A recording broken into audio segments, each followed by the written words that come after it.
Ассаламу алейкум. Менин 10 айлык балам бар. Эмиземин, бирок тамак дагы жакшы жеп баштады. Буюрса апрель айында ороза кармаганга ниет кылып жатам. Эмизип ороза кармасам болобу?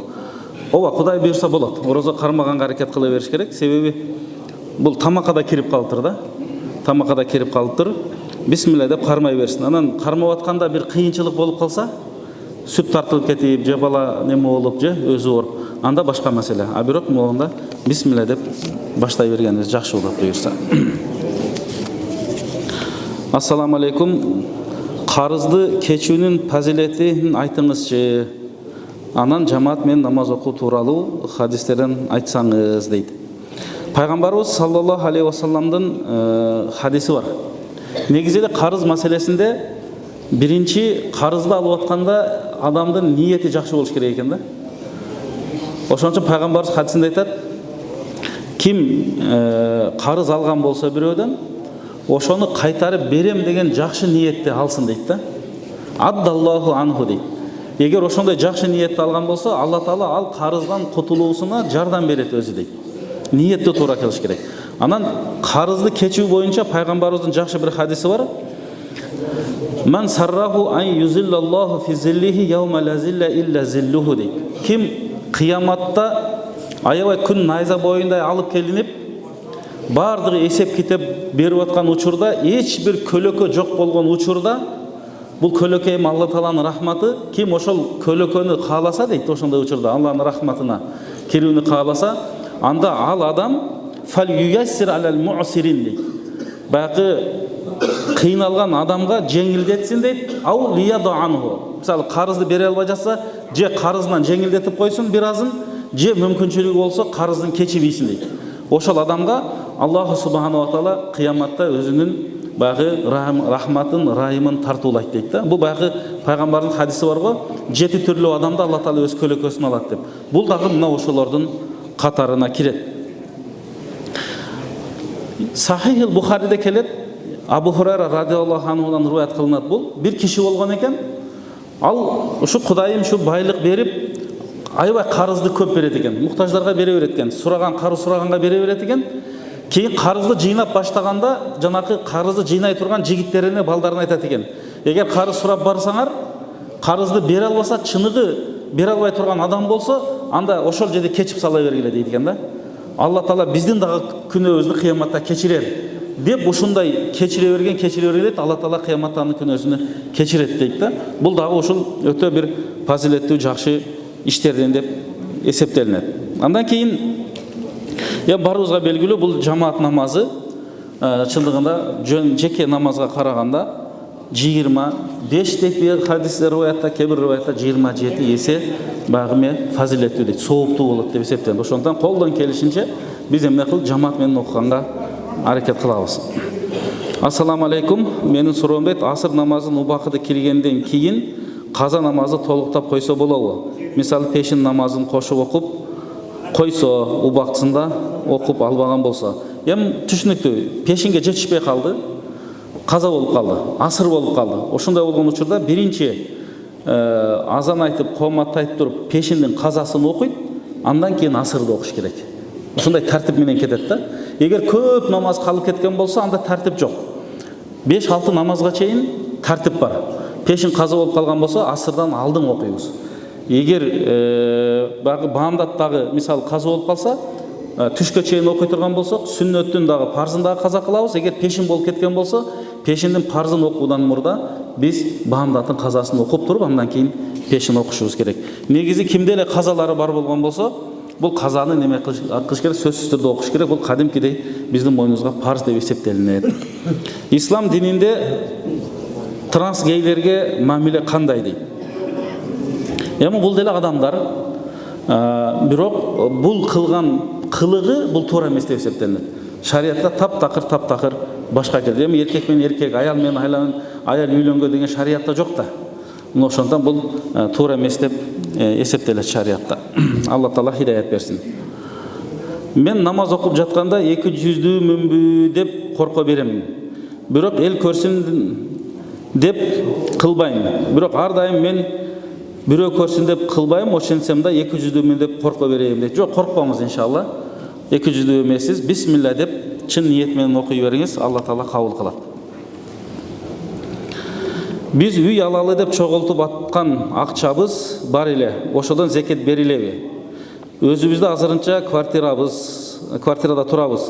Ayılda üy jer azırınça жоқ, Allah razı olsun. Emi bizde zeketten özünün şartları var da. Bizden 2023 жылкы fatva boyunca Kırgızstan Musulmanlar Dini Başkarmasının 245 min dep esептелген. Сом менен, алтын менен 85 грамм алтын. Сом менен esептелгенде 245 min. Эми эртең мына орозодон алдың кайра дагы жаңы неме чыгат, фатва чыгат, азыркы баага карап.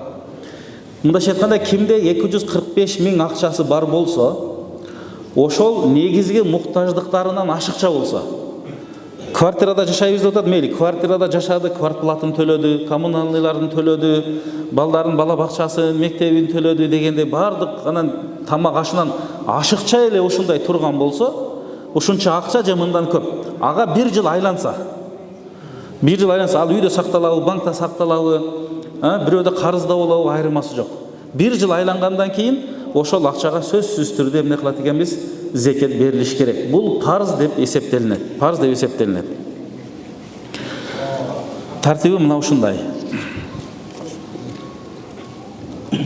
Алла Таала бизди жаратканга чейин эле ким бейишке, ким тозокко кирерин билсе, неге бул дүйнөгө жаратты дейт. Сразу эле бейишке же тозокко киргизбейби? Ошондо бизде тандоо жокпу? Баары маңдайга жазылган болсо, тагдырды кандай түшүнөбүз же түшүндүрүп коюңузчу дейт. Биз айтабыз, Аллаху Субхана ва Таала бизди бул аламды жаратардан мурда эле бул алам кандай жаралат, кимдер жаралат, кандай абалда жаралат, тагдырына эмне жазылат, баарын жазып койгон. Ушу болуп аткан нерселердин баардыгы биздин жашообузда ошо тагдырыбызга жазылган нерселер болуп атат. Анан ыктыяр барбы? Бейиш тозок барбы? Бар. Бул акыйкат. Анан бизге ыктыяр берилбейби дейт. Жок, бизге айрыкча ушул ишеним жагында бизге ыктыяр берилет. Мына ошол бизге ыктыяр берилип, ошол жалды тандап алган жолубуз ошол тагдырда жазылган болуп эсептелинет экен да. Алла Таала билүүчү зат болуп. Ошондон Алла Таала Куранда айтат: "Фаман шаа фалюмин, фаман шаа фалякфур." Кааласаң ыймандуу бол, кааласаң башка жолду танда дейт да. Демек бизге Алла Таала эмне берип атат? Ыктыяр берип атат. Алла Таала Куранда айтат: "Ва ма кунна муаззибина хатта наб'аса расула." Биз пайгамбарларды жөнөтпөйүнчө эч кимди азаптабайбыз дейт. Пайгамбарларды Алла Таала жиберет, алар бизге динди жиберет, биз угабыз, билебиз. Демек, ар бир мусулман адамга кайсы жолду тандап алуу бул ыктыяр берилет. Анан тандап алган жолу өзүнүн ошол жолунун же сыйын, же жазасын көрө берет да. Мына ошондуктан тагдыр мына ушундай. Намаз окуш үчүн гусул алуу жетиштүүбү же дарат алуу эле керекпи? Намаз окуш үчүн дарат эле жетиштүү. Эгер гусул болуп калган болсок, кандай бир себептер менен анда сөзсүз түрдө гусул алабыз.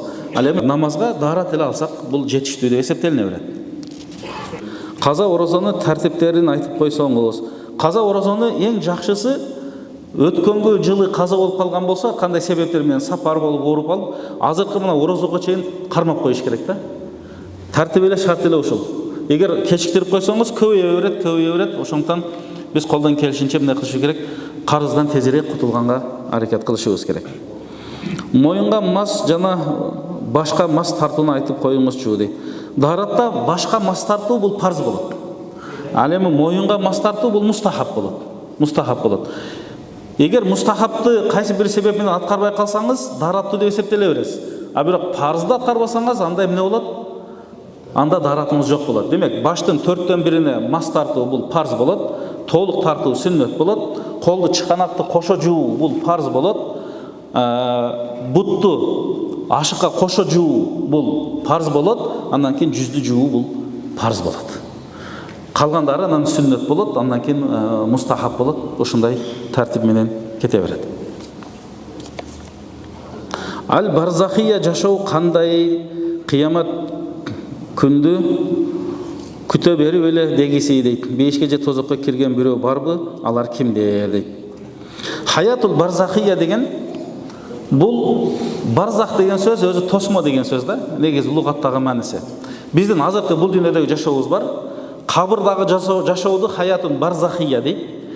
Анан акыреттеги жашоо бар. Бул жашоо менен акыреттеги жашоонун ортосундагы жашоо тосмо бул кабыр жашоосу да. Биз бейиштин, тозоктун бар экендигине акыйдада ишенишибиз керек.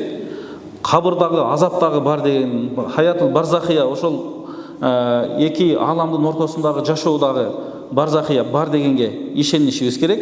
Эми чындыгында Аллах субханала ва таала насип кылган болсо, миңдеген адамдарды Алла таала эсеп кетепсиз бейишке киргизет дейт. Алла таала баарыбызды мына ошолордун катарында кылган болсун.